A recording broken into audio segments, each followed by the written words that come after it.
Saya di situ dipukulin lagi Pak, sampai saya muntah darah dari mulut, dari hidung saya keluar Pak.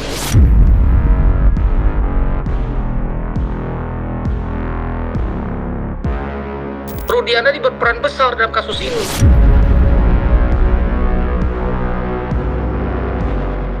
Kalau kesaksian mereka benar ada penyiksaan, ya otomatis sebenarnya membuka borok dari perilaku penyidikan di masa lalu terhadap perkara ini.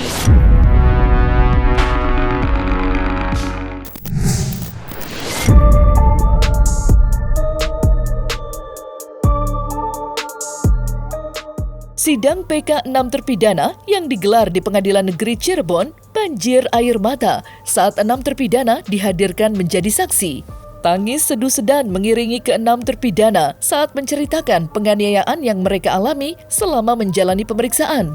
Terpidana Hadi misalnya tak kuasa menahan tangisnya saat menceritakan betapa dirinya diperlakukan tidak manusiawi oleh oknum polisi yang memaksa untuk mengakui perbuatannya atas kasus tewasnya Vina dan Eki.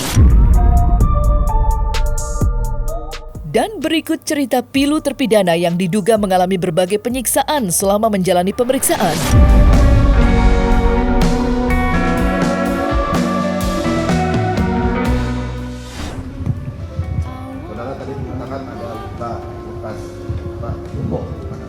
Dia ngambil gembok, pukul-pukulin kepala saya Pak. Ada masih buktinya Pak, luka masih ada. Di situ berapa kali sampai nancep Pak. Berdarah? Bukan berdarah lagi Pak, kayak air mancur Pak. Di situ cuman kita nggak diobatin Pak, cuma dikasih kopi doang. Ditempelin kopi mentah maksudnya? Iya Pak, kalau nggak salah gitu tuh ada yang haus minta minum, nggak tahu dikasihnya. Saya nggak tahu siapa yang nyuruh itu siapa, tapi yang jelas itu air kucing Pak. Saya di situ dipukulin lagi Pak, sampai saya muntah darah dari mulut, dari hidung saya keluar Pak. Saya turun Pak kita. Bisa turun Bapak tuh mau saya otak listrik gitu di situ nggak otak itu otak oh dinamo. Kami menghadirkan 6 pemohon PK yang juga adalah terpidana ya. Terpidana, kita dengar kesaksiannya karena mereka saling lihat dan saling mengalami perlakuan yang sama oleh karena mereka satu saat yang sama ditangkap dan juga di tempat yang sama diperiksa dan sempat yang sama mendapatkan perlakuan dugaan penganiayaan tersebut. Jadi kami intinya memberikan ruang kepada para terpidana ini yang tidak mereka dapat di tahun 2016. Ketika tahun 2016 itu menurut pengakuan mereka di dalam sidang pun mencekam, mereka pun merasa terintimidasi oleh karena setiap keluar sidang banyak yang demo, banyak polisi yang menjaga dan ada pengancaman menurut fakta persidangan mereka sampaikan tadi di persidangan ya. Jadi hari ini mereka memberikan kesaksian tentu dengan bebas, dengan tanpa ada tekanan, paksaan, dan mereka bisa mengungkapkan, menyampaikan apa yang sesungguhnya terjadi, yang mereka alami, yang mereka rasakan, yang mereka lihat pada tahun 2016 lalu. Saya melihat satu ruangan sidang hampir 80-90% menangis ya tadi. Itu ketika saksian ini berjalan, saya juga melihat komentar-komentar netizen di TV-TV yang menyiarkan langsung juga terharu. Ya, kita melihat ya beginilah potret Indonesiaku, tapi sekali lagi ini oknum ya. Ternyata kami melihat institusi kepolisian tidak terlibat di dalamnya. Ini hanya oknum dengan kemarahan yang luar biasa ya, menciptakan satu drama yang sangat luar biasa bertahan 8 tahun dan hari ini runtuh menurut saya gitu. Kalau kesaksian mereka benar ada penyiksaan, ya otomatis sebenarnya membuka borok dari perilaku penyidikan di masa lalu terhadap perkara ini gitu, perkara kasusnya Vina ini kan. Jadi ada ternyata para terpidana ini dan para saksinya mungkin ditekan, disiksa sehingga akhirnya mereka mengaku sesuatu atau suatu keadaan yang memang bukan keadaan sebenarnya. Mereka mengaku karena dipaksa kan gitu kan. Ada juga pasalnya pengakuan karena dipaksa ini kan dianggap kan tidak sah secara hukum.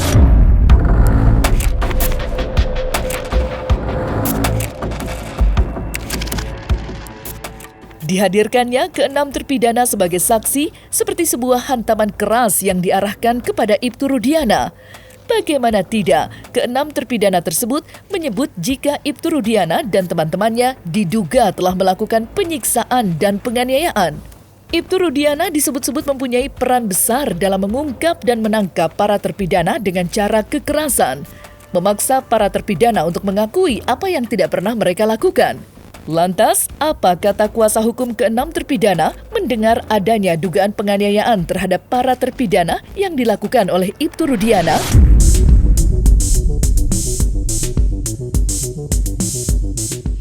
Ada hal-hal yang mereka langgar.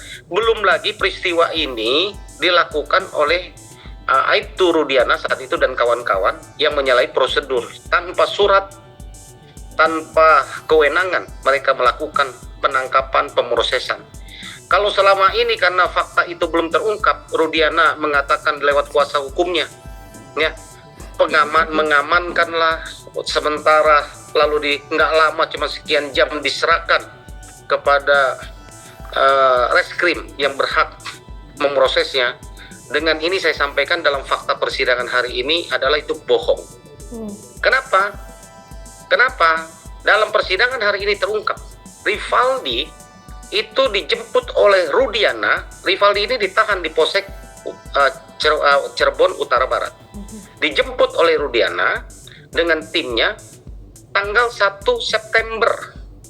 Sedangkan para tersangka ini ditangkap, terpidana ini ditangkap tanggal 31 Agustus pukul 16. Ya.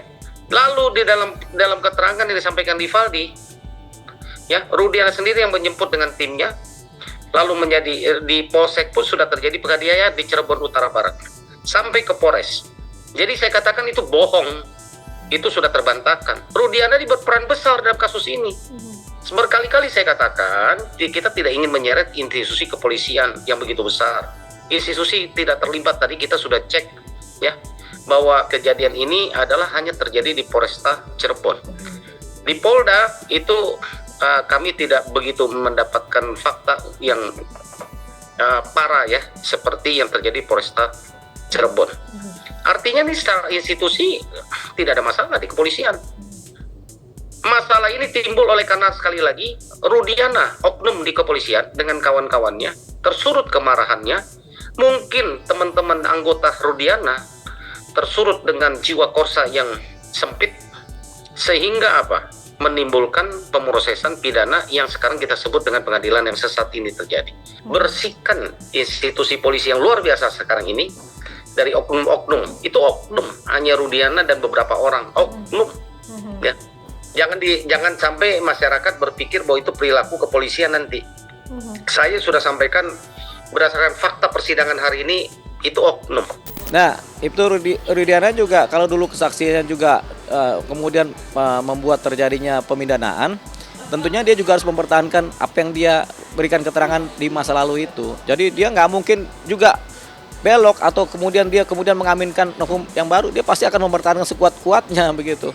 Supaya putusan terdahulu itu tetap inkrah begitu, dan dia harapannya tetap PK ditolak. Supaya supaya dia juga aman gitu kan. Nah, kalau kemudian PK diterima, tentunya ini memang secara eksplisit dan implisit menyudutkan Ibtu Rudiana. Kenapa? Karena proses hukum yang sedang berlangsung di Barreskrim, di mana beliau sebagai terlapor, ini menjadi berjalan secara cepat ini kan. Kenapa? Ya karena ini ternyata ditolak nih. Nah, tinggal pertanyaannya, apakah Ibtu Rudiana bermain dalam kasus ini apa tidak di masa lalu itu? Kalau dia memang bermain, ya masuk dia. Tapi kalau memang ternyata dia juga nggak bermain, memang faktanya ini rentetan kejadian yang seperti itu dan dia nggak terlalu aktif atau memang nggak aktif, ya mungkin dia juga bisa lepas. Tapi kita nggak tahu kan, yang menyidik ini kan Barreskrim. Barreskrim melihatnya seperti apa dan bagaimana Barreskrim melakukan penyelidikan dan penyidikan terhadap laporan terhadap Ibtu Rudiana. Ini tidak ada kaitan sama sekali dengan masalah kepolisian. Nah, kalau misalnya Ibtu Rudiana harus muncul dan lain sebagainya, masyarakat juga harus paham bahwa Rudiana itu masih polisi aktif yang sangat terikat dengan aturan-aturan di dalam kepolisian.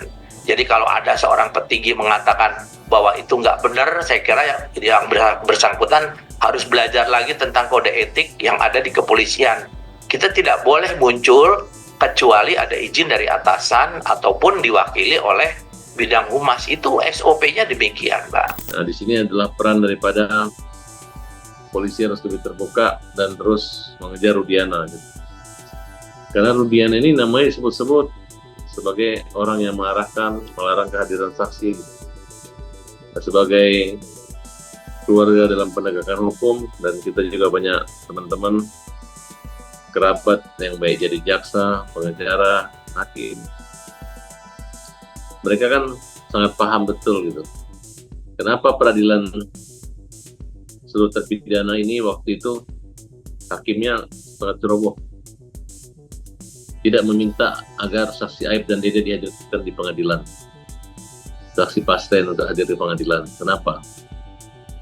Harusnya orang yang menghalang-halangi atau tidak mau menjadi saksi itu harusnya diproses hukum. Jadi Rudiana ini kan cuma seorang saksi, terus buat hadir buat ngapain gitu kan? Dia sudah diminta keterangannya pada saat di proses penyidikan, bukan di proses peradilan PK. Kan waktu itu juga dia kalau memang waktu diminta dihadirkan di pengadilan negeri, pengadilan tinggi, itu saya kira itu memang sudah dilakukan dan itu kan sudah selesai. Nah, sekarang diarahkan kepada seolah-olah Rudiana ini membuat satu skenario. Saya merasa geli gitu ya. Ini orang-orang yang ngomong nih paham masalah hukum tidak. Kalau skenario seorang Rudiana itu kan harus bisa didukung dengan alat-alat bukti yang bisa meyakini jaksa dan hakim bahwa kasus ini dilakukan dengan di luar kemanusiaan sehingga dijatuhkan hukuman maksimal. Seorang Rudiana waktu itu Aib tuh bisa mempengaruhi itu, apalagi yang dikatakan membuat skenario. Saya menjadi sebagai orang hukum dan mantan penyidik juga, saya agak geli juga gitu ya, orang-orang yang ngomong ini paham tidak gitu. Saya kira mungkin itu yang perlu kita pahami dulu.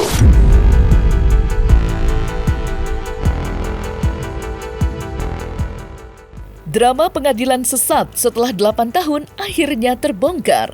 Setidaknya itulah yang disampaikan salah satu kuasa hukum 6 terpidana yang saat ini sedang menjalani sidang PK di Pengadilan Negeri Cirebon. 8 tahun telah berlalu, berbagai fakta kejanggalan selama pemeriksaan dan persidangan terungkap. Betapa mirisnya para terpidana menjalani persidangan di tahun 2016 penuh dengan tekanan dan intimidasi dan juga rekayasa. Dan berikut berbagai kejanggalan yang diungkap oleh kuasa hukum ke-6 terpidana usai mendengar kesaksian mereka di sidang PK kemarin.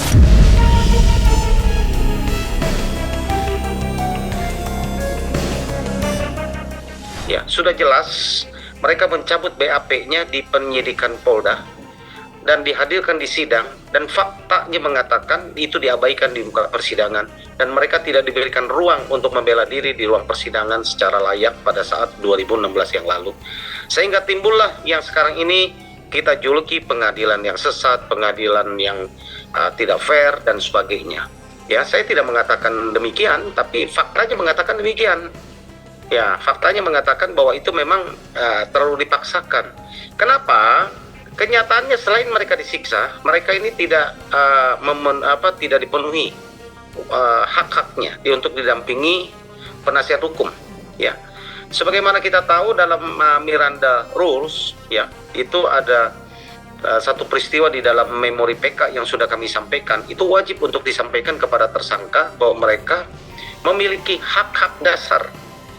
Ya, dan kitab undang acara pidana kita, ya, mengatakan bahwa bila mana mereka dituntut hukuman 5 tahun atau lebih, bahkan 15 tahun atau lebih, apalagi mereka ini tuntutan hukuman mati, wajib untuk didampingi penasihat hukum. Tapi kenyataannya dalam fakta persidangan, mereka baru didampingi hukum itu adalah dari pertengahan Oktober, padahal mereka ditangkap 31 Agustus 2016. Jadi ada 2 bulan dalam penyidikan mereka tidak didampingi penasihat hukum. Pada waktu tuntutan terdahulu, putusan pengadilan terdahulu, mereka ini nggak muncul. Kenapa nggak muncul? Ya karena mereka memang nggak pernah dipanggil untuk jadi saksi, gitu. Kenapa? Karena proses penuntutan, proses pemberkasan suatu perkara pidana kadang-kadang hanya memerlukan 4-5 saksi untuk membuat terang bahwasanya sudah terjadi peristiwa pidana, dan selain saksi ada juga bukti-bukti forensik segala macam begitu. Nah, karena sebagian besar dari yang sekarang ini nggak pernah jadikan saksi, ya yang nggak ada persoalan ketika mereka kemudian dijadikan hukum baru novum baru. Kalau kesaksian mereka benar ada penyiksaan, ya otomatis sebenarnya membuka borok dari perilaku penyidikan di masa lalu terhadap perkara ini, gitu. Perkara kasusnya Vina ini kan. Jadi ada ternyata para terpidana ini dan para saksinya mungkin ditekan, disiksa sehingga akhirnya mereka mengaku sesuatu atau suatu keadaan yang memang bukan keadaan sebenarnya. Mereka mengaku karena dipaksa kan gitu. Kan ada juga pasalnya pengakuan karena dipaksa ini kan dianggapkan tidak sah secara hukum. Kalau ini diterima oleh Mahkamah Agung, ya boroknya ya berarti kan terjadi penyiksaan. Ketika terjadi penyiksaan ya borok-borok yang penyidik yang zaman dulu yang memang menyiksa ya terbongkar. Ketika terbongkar ya mengikuti lagi proses apa? Ya proses yang adanya laporan di Barreskrim, ya, Pak Ibtu Rudiana misalnya dilaporkan di Barreskrim, itu kan akhirnya diproses berkembang ke situ. Oh ternyata prosesnya ada intervensi, ada penyiksaan, ada pengaruh-pengaruh kekuatan hukum, kekuatan oknum penegak hukum di situ, seperti itu. Jadi tentunya begitu.